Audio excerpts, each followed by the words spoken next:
Hey everybody, Matt here. I'm going to be doing a video on, this is going to be part 2 to my prepping and bug out bag series that I started here a few weeks ago.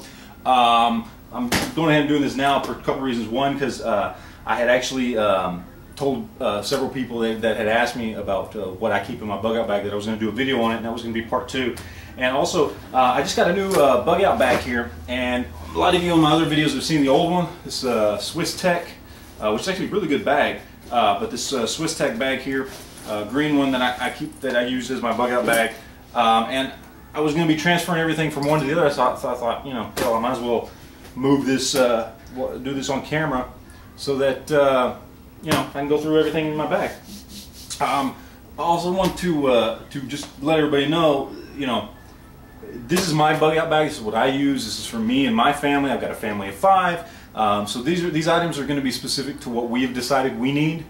You know, the key to prepping in general, whether you're talking about bug out bags or food storage or whatever, is to be adaptable.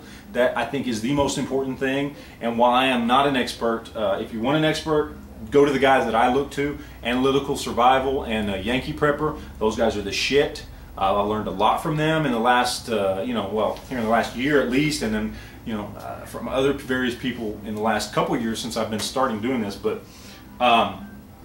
you know, but even I think it's safe for me to say, even though I'm not an expert, that the key to prepping is being adaptable. You know, I think if you asked people like Analytical Survival and Yankee Prepper, they would probably tell you that's probably the same thing. That is the key. So anyway, before I get started here, I was going to show you my new bag here. This is what I got. This is, and I don't know if you can see it, it's a very, very large bag.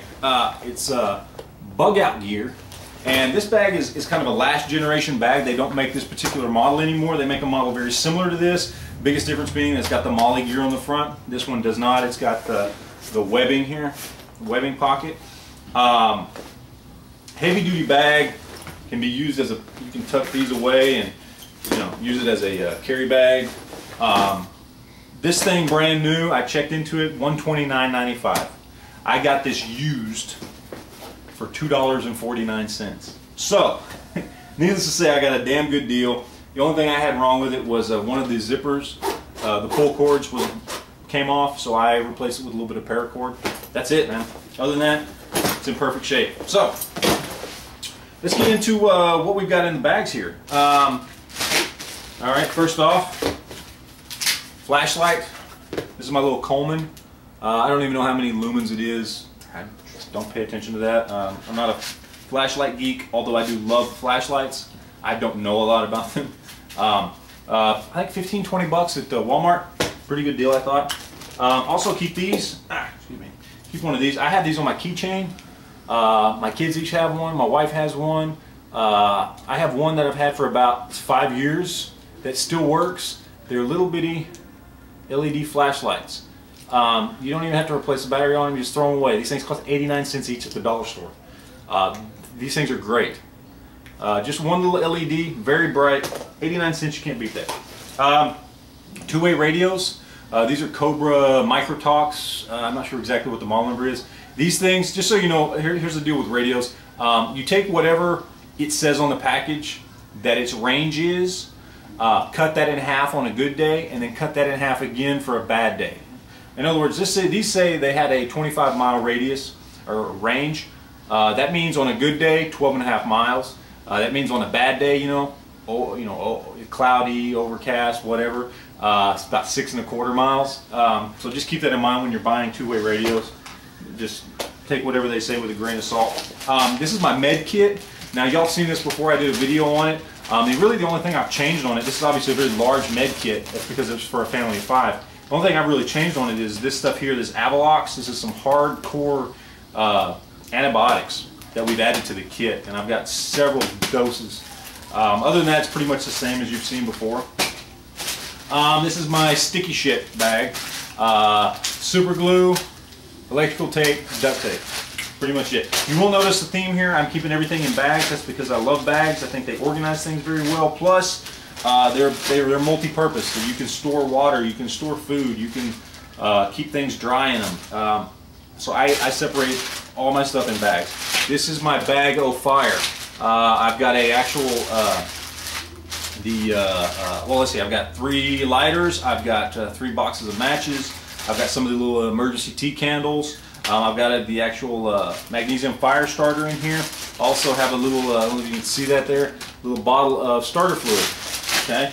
Also, if you notice, if you remember from my my gun show video I did a couple weeks ago, I also bought a new fire starter, really pimp tight one. Just haven't added to the bag yet because I haven't updated it yet, but it will be getting added to the bag as well. This is just a little water bottle that I keep on a carabiner that I attached to my other one, and it's just a cool little water bottle. This is a Eddie Bauer sport bottle. It's got the little fold-out straw, so when it's folded in like that, no leaks. Pretty cool. It's actually got a little O-ring on there, all this little special stuff.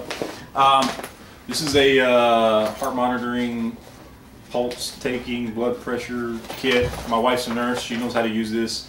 You know, it's got the stethoscope and the blood pressure cuff and everything, with all the little replacement O-rings if anything ever happens.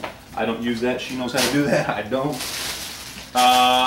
This has got a little charger and a little like emergency radio, like a little weather radio, weather band radio, emergency band. It gets all the stations, all the local stations in your area, plus the emergency stations. Keep that in there. This is a bag of bags. I've got a waterproof duffel folded up. That's the red one here, and on the back you can see in here I've got 2. These are I think these are 1.5 gallon or 2 gallon sized like water container bags. You can put water, food, whatever in them. You can also use them to keep other stuff dry. Let's see what else we got here.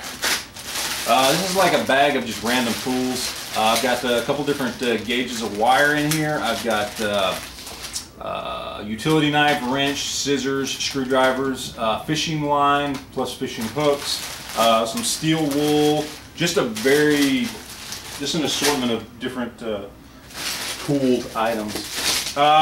Keep knives and things in here basically. That's pretty much it. I've got about 3 pocket knives, 3 folders, 1 fixed blade. Also got some pepper spray in here. That's my wife's. This is toiletries, toilet paper, toothbrushes for the entire family, toothpaste, floss, comb, soap, shampoo, all that good stuff. All the toiletries that a family might need. You know, if we had to leave for a hurricane evacuation or something like that, got it in there. Let's see what else we got in here. This is the bag. This is just kind of some random stuff. Got 200 feet of paracord. I've got an extra belt. I just thought maybe, who knows, might need an extra belt. I don't know why. I've got 3 pairs of gloves. I've got just some regular wool gloves. I've got some of the ATV shooter gloves, which work really great as work gloves if I ever needed them because they're leather.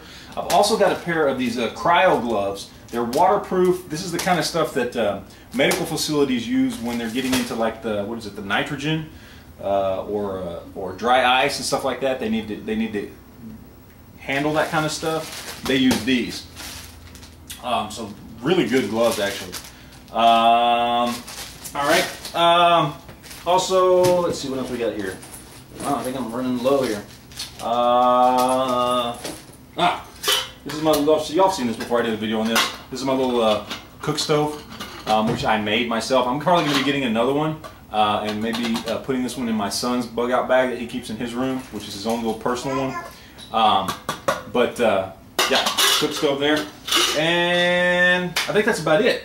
So far, like I said, bug out bag is something that's always going to be changing and adapting and evolving.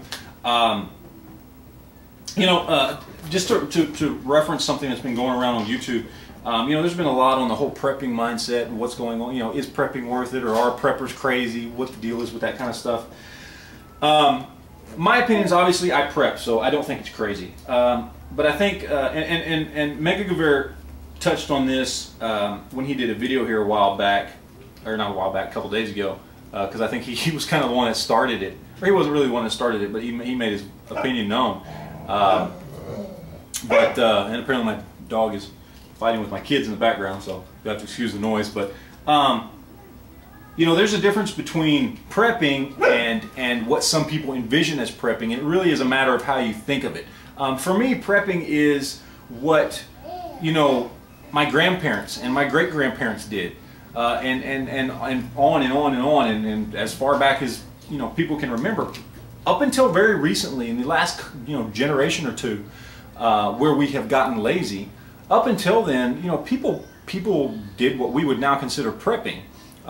It was just natural. That was just what you did. You kept extra food, you kept extra water, you kept extra supplies. Yeah, bug out bags in general are something I think that's fairly new. I think they're kind of adopted from the military, but people kept supplies in their house. Maybe they didn't all keep them in a bag in case they needed to get out of the house real quick, but they kept supplies in their house. They kept food, they kept water. I think we have gotten lazy. We have had a fairly easy life up until the last couple of years with the economic problems we've been having. My generation especially, which is Generation X, whatever. We had it easy, man. We had a breeze, man. There was no shit. There was no, we came in. We grew up after the Cold War was over. We had it easy through the 80s and 90s. There was no problems, and we got lazy. And we didn't worry about saving for a rainy day. We didn't worry about keeping food like our grandparents did. We didn't worry about having a, what do they call them, the food basement or whatever it was called, where you kept all your extra shit. To me, that's what prepping is. It's just being prepared, because shit happens. Throughout history, you look at the way the world is, shit happens. Even in the United States, shit happens. And it's just good to be prepared. I have a family to think about, and that's why I do this. But I can see how some people look at prepping and they in their mind, they instantly think the hardcore militia guys who run around stockpiling weapons waiting for World War III, or waiting for our government to come and try and arrest everybody who owns a gun. I can see that too, and obviously there is historical evidence to show that has happened before. I think that's a far less likely scenario than economic problems. So I can see somebody looking at prepping and seeing that side of it and going, oh, that's just crazy. But to look at it from my point of view, I think prepping is something that's perfectly natural. It's something that's been done for generations. We just personally got lazy and stopped doing it. So anyway, that's it. That's my 2 cents there. I'm going to throw that in now that I'm done with the video. So I appreciate you guys watching. Take care, guys, and we'll talk to you later. Thanks.